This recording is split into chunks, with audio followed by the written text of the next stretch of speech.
82-year-old Harold shuffled slowly through the morning fog, his cane tapping softly against the cracked sidewalk. He wore the same brown wool coat every day, its sleeves frayed from years of use, and a dark green flat cap that once belonged to his father.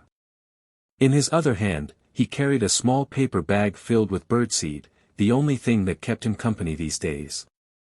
As he approached his favorite park bench, Harold paused to catch his breath.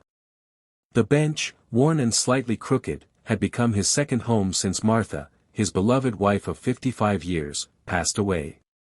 Each morning, he sat there watching the sunrise, hoping to feel her presence in the golden light or hear her soft laugh in the rustling leaves. But all he found was the echo of his own thoughts. Harold sprinkled birdseed on the ground, and a few brave sparrows hopped closer. Watching them eat gave him a small sense of purpose, a reason to leave the house. Still, the park felt emptier every day. Young parents pushed strollers without glancing his way, joggers zipped past with music blaring in their ears, and children played on the swings without a single glance toward the old man on the bench. He thought back to the dinners with friends that used to stretch into late-night card games, the evenings spent dancing in the living room with Martha, her head resting on his chest. Now, he returned each night to a silent home, the ticking clock his only companion. Harold often wondered why some people seemed to vanish before they reached 80, while others lingered on in silent suffering. He realized that it wasn't always illness that stole those final years, it was the quiet erosion of the spirit, the slow fading of joy and connection. As he watched the sun struggle to break through the gray clouds, Harold sighed deeply. He didn't know it yet, but today would be the beginning of a new chapter.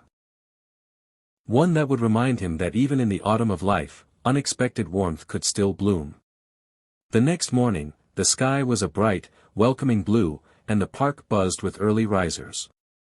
Harold made his way to his bench, his steps slow but steady. As he settled down, he noticed a young woman standing a few feet away, nervously twisting the strap of her worn leather bag.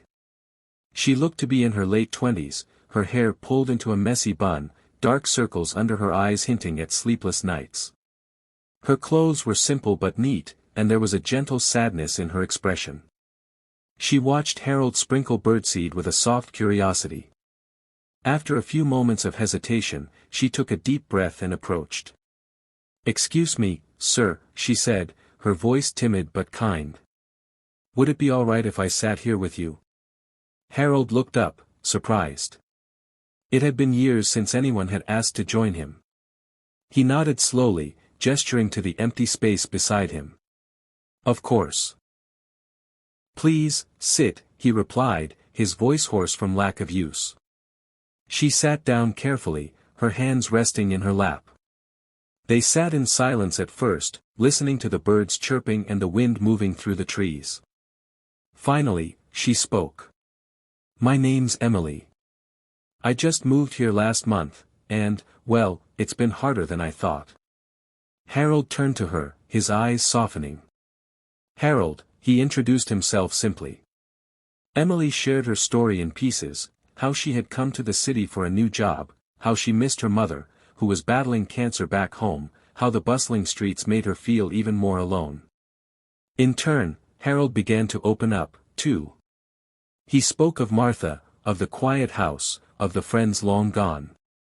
As the minutes slipped by, Harold noticed something he hadn't felt in years: connection.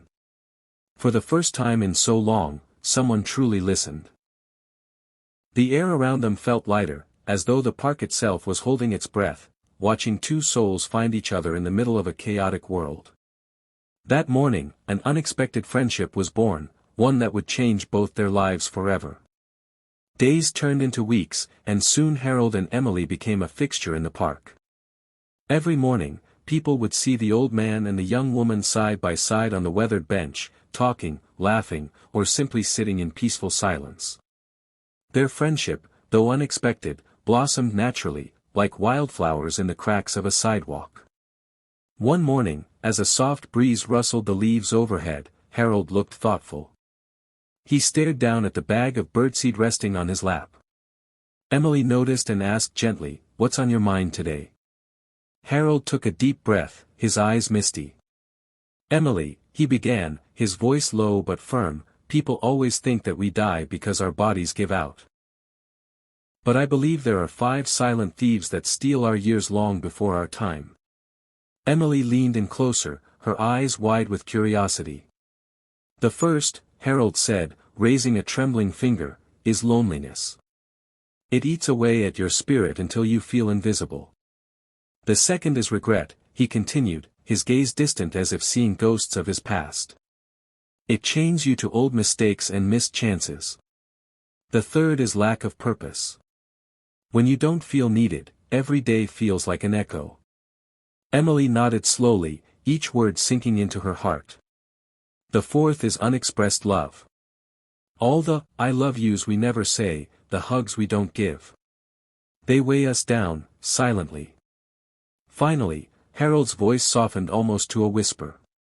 And the fifth, is neglecting joy. We forget to laugh, to play, to find wonder in small things. Emily's eyes filled with tears. She realized she had been battling these same silent enemies, even at her young age. Moved by Harold's wisdom, Emily decided they would confront these thieves together. The next day, she brought watercolor paints and blank canvases to the park. They painted trees and birds, laughing when their colors ran off the page. In the afternoons, Harold began showing Emily how to build small model ships, each delicate piece a new promise of patience and hope. In each other, they found new reasons to keep going, to fight the silent thieves and reclaim every moment of life they had left. Winter arrived quietly that year, dressing the park in soft layers of frost. Harold sat on the bench bundled in a thick scarf Emily had knitted for him. His breath rose in small clouds as he waited, a small wooden box resting on his lap. Emily arrived a few minutes later, cheeks flushed from the cold. She carried a thermos of hot cocoa, her eyes lighting up when she saw Harold. "Good morning," she called, her voice as bright as the winter sun. Harold's hands trembled as he handed her the box. "For you," he said, his voice gentle and earnest. Emily opened it slowly and gasped. Inside was a tiny, beautifully crafted wooden ship, every detail carefully carved, the sails delicate and perfect. "Harold, it's beautiful," she whispered, tears springing to her eyes. He looked at her, his own eyes glistening. "You gave me a reason to wake up each morning again, Emily. You reminded me that even at my age, there are still new things to build, new friendships to cherish. This ship, it's more than wood and glue. It's a piece of my heart." Emily wrapped her arms around Harold, hugging him tightly. In that embrace, they shared something deeper than words, a promise to live fully, to keep fighting the silent thieves. That winter, Harold didn't just survive, he truly lived. The other park visitors began to notice the joyful energy around the old man and the young woman. People started stopping to chat, sharing stories, and even joining their painting sessions. Emily continued visiting every day, bringing new ideas, warm drinks, and endless laughter. Harold's eyes, once dimmed by years of loneliness and loss, now sparkled with a light that even the coldest winds couldn't extinguish. In those final years, Harold stopped counting the days. He measured his life by smiles, by the warmth of a friend's hand, by the tiny ship now sitting proudly on Emily's shelf. When he finally passed, it wasn't in sorrow but in peace, knowing he had truly lived, and that he had helped Emily learn to do the same.